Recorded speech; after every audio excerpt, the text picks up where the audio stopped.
Halo friend, kali ini Paimin akan membawakan alur film tentang pacar sewaan.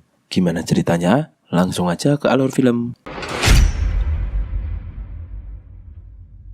Film diawali dengan penyitaan sebuah mobil yang dilakukan oleh debt collector bernama Giri. Sebab pemilik kendaraan yang bernama Medi memiliki utang pajak properti rumah yang diwariskan oleh ibunya. Medi yang bekerja sebagai taksi online itu pun mencoba berbagai cara untuk mempertahankan mobilnya.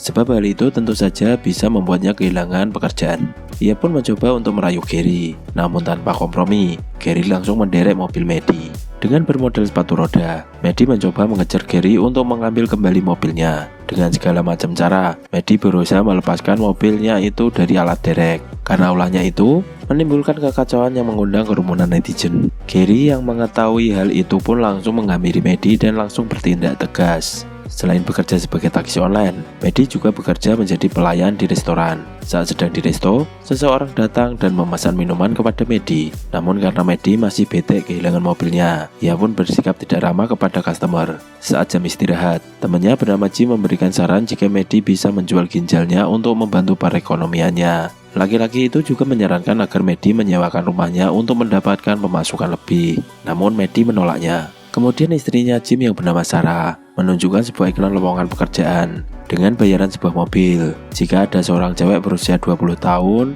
mau mengajak anak introvertnya yang berusia 19 tahun untuk kencan. Tanpa pikir panjang, Medi pun menerima tawaran itu karena dia tak ingin kehilangan rumah warisan ibunya. Keesokan harinya dengan menggunakan sepatu roda, Medi langsung tancap gas ke alamat yang tertera di iklan loker. Ia pun langsung disambut oleh si pemilik rumah. Mereka adalah Allison dan Laird, pasangan suami istri. Mereka lalu menyuruh Medi untuk masuk ke dalam rumah. Awalnya mereka ragu dengan Medi karena mereka mencari cewek yang masih berusia 20 tahunan. Sedangkan Medi saat itu sudah berusia 32 tahun. Namun Medi terus meyakinkan mereka, hingga akhirnya mereka pun menerima Medi. Laird mengatakan jika anaknya sangat pemalu dan lebih suka menghabiskan waktunya dengan bermain game di kamarnya. Ia ingin jika anaknya itu menjadi remaja dengan dunia yang penuh warna sebelum masuk kuliah. Mereka lalu mengatur rencana pertemuan antara Medi dan anaknya agar terlihat seperti natural. Tanpa menunda waktu, Medi langsung menemui anak dari pasangan suami istri yang bernama Percy di sebuah tempat konversi hewan. Sesampainya di tempat itu, ia disambut oleh temannya Percy yang sangwek melihat Medi. Percy yang sedang duduk di lantai pun seketika tak berkutik begitu melihat Medi. Medi lalu menghampiri Percy. Terlihat Percy gugup begitu Medi mendekatinya. Medi lalu mengatakan jika dirinya ingin mengadopsi seekor guguk. Percy pun mengeluarkan seekor guguk polisi yang sudah lama dipensiunkan bernama Milo. Namun sebelum itu, ada surat perizinan yang harus dilengkapi. Mereka lalu masuk ke sebuah ruangan untuk mengisi formulir. Di sana Medi mencoba menggoda Percy dengan mendekatkan kursinya. Sementara Percy yang melihat itu berusaha untuk tetap stay cool.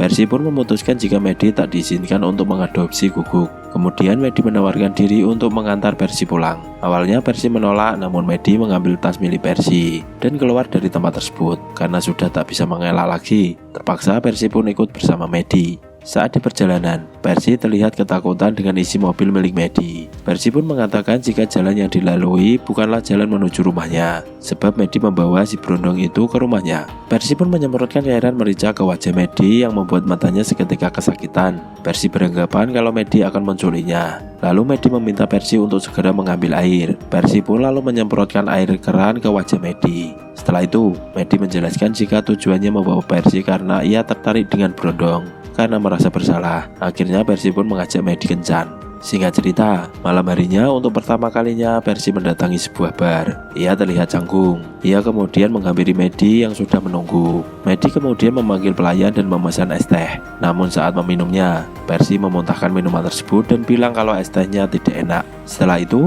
Medi membawa Percy ke pantai. Lalu Medi mengajak Percy untuk berenang. Awalnya Percy menolak dengan berbagai alasan. Namun akhirnya Percy pun ikut nyebur ke laut. Saat sedang asik berenang, tiba-tiba muncul 3 ekor jamet yang hendak mencuri pakaian mereka. Medi pun lalu naik ke daratan dan menghajar jamet-jamet itu tanpa ampun.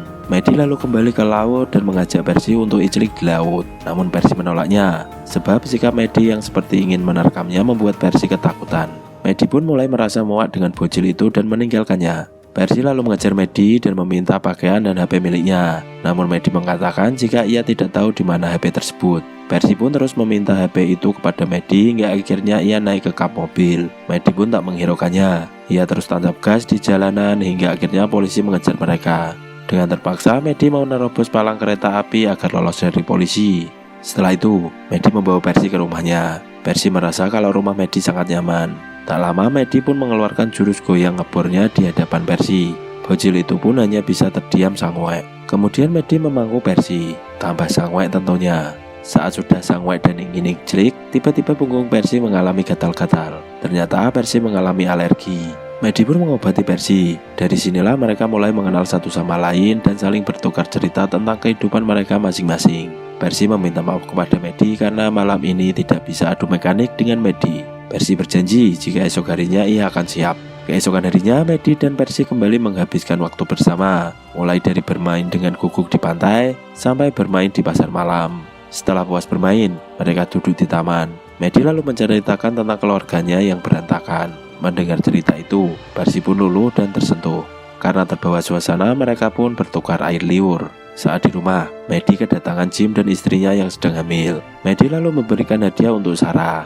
Mereka pun membicarakan tentang job Medi yang sedang dijalani. Saat sedang bincang-bincang, Medi kedatangan seorang tamu sekaligus teman SMA-nya yang bekerja sebagai mangkal tanah. Pria itu berniat untuk membeli rumah Medi.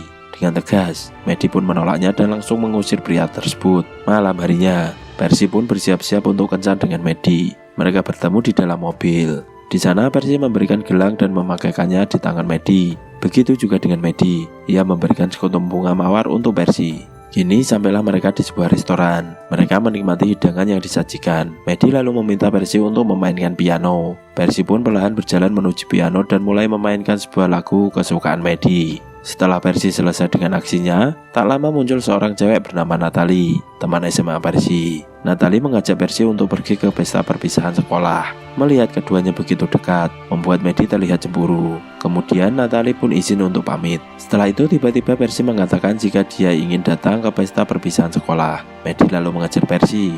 Saat di dalam mobil, Percy pun meminum kawa-kawa untuk pertama kalinya. Percy kemudian masuk ke pesta perpisahan sekolahnya. Medi yang khawatir dengan bocil itu lalu menyusulnya dan menanyakan kepada teman-temannya di mana Percy. Namun sayang, tidak satupun orang yang menunjukkan keberadaan Percy. Ia bahkan digoda dan diganggu oleh teman-teman Percy. Kemudian seseorang mengatakan jika Percy berada di lantai atas bersama dengan Natalie. Tanpa basa-basi, Medi pun langsung meluncur ke atas dan membuka satu persatu pintu kamar.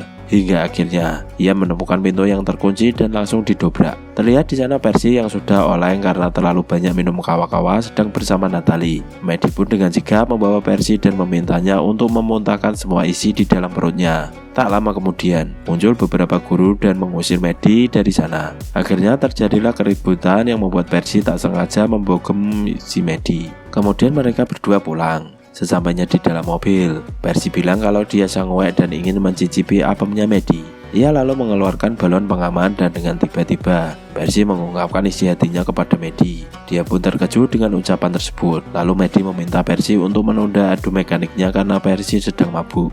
Keesokan harinya, Percy mengatakan kepada kedua orang tuanya jika ia ingin mengendarai mobil dan membuat SIM. Ia juga cerita jika dirinya sudah mempunyai pacar bernama Medi. Orang tuanya pun berpura-pura tidak tahu agar anaknya tidak curiga. Padahal mereka yang sudah merencanakan semua itu. Percy kemudian mengatakan jika dirinya tidak akan kuliah di luar kota karena ia tidak ingin jauh dari pacarnya. Mendengar hal itu, justru membuat kedua orang tuanya menjadi pusing karena rencana mereka tidak berjalan dengan mulus. Sebab mereka menginginkan agar anaknya tetap kuliah di luar kota. Ibunya lalu menyuruh Percy untuk menunggu di mobil. Orang tua Percy lalu menelpon Medi untuk membujuknya tetap kuliah di luar kota. Dan setelah itu mereka akan menepati janjinya memberikan hadiah mobil untuk Medi. Namun secara tak sengaja, percakapan mereka terdengar oleh Percy dari telepon yang telah tersambung dengan mobil. Percy yang mendengar itu pun seketika langsung kaget dan galau. Pagi hari saat sarapan, Percy mengundang Medi dan mereka duduk bersama menikmati sarapan.